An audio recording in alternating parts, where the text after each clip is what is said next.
দিল্লিতে বাংলাদেশ হাইকমিশনের সামনে বিক্ষোভ করছে হিন্দুত্ববাদী সংগঠন বিশ্ব হিন্দু পরিষদ ও বজরঙ্গ দল। শত শত বিক্ষোভকারী হাইকমিশনের সামনে জড়ো হয়ে পুলিশের ব্যারিকেড ভেঙে ভেতরে ঢোকার চেষ্টা করে। পরিস্থিতি নিয়ন্ত্রণে আনতে পুলিশ লাঠিচার্জ করে। ভারতীয় সংবাদ মাধ্যম এনডিটিভি জানায়, ব্যারিকেড ভাঙার পরও সেখানে উত্তেজনা বিরাজ করছে, যদিও নিরাপত্তা বাহিনী পরিস্থিতি সামাল দেওয়ার চেষ্টা করছে। বিক্ষোভকে কেন্দ্র করে বাংলাদেশ হাইকমিশনের নিরাপত্তা জোরদার করা হয়। পুলিশ ছাড়াও ৩ স্তরের নিরাপত্তা ব্যবস্থা নেওয়া হয় এবং প্যারামিলিটারি বাহিনী মোতায়েন করা হয়। ময়মনসিংহের ভালুকায় দীপু দাস নামের এক যুবক হত্যার ঘটনায় ক্ষোভ দেখিয়ে এই বিক্ষোভের ডাক দেয় হিন্দুত্ববাদী সংগঠনগুলো।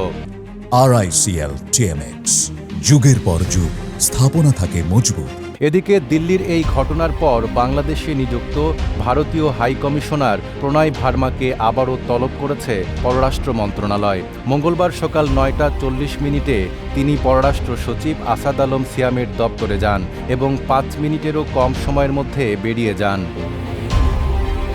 পররাষ্ট্র মন্ত্রণালয় সূত্র জানায়, দিল্লি ও কলকাতা সহ ভারতের বিভিন্ন শহরে অবস্থিত বাংলাদেশি কূটনৈতিক মিশন ও কূটনীতিকদের নিরাপত্তা নিয়ে উদ্বেগ জানানো হয়েছে।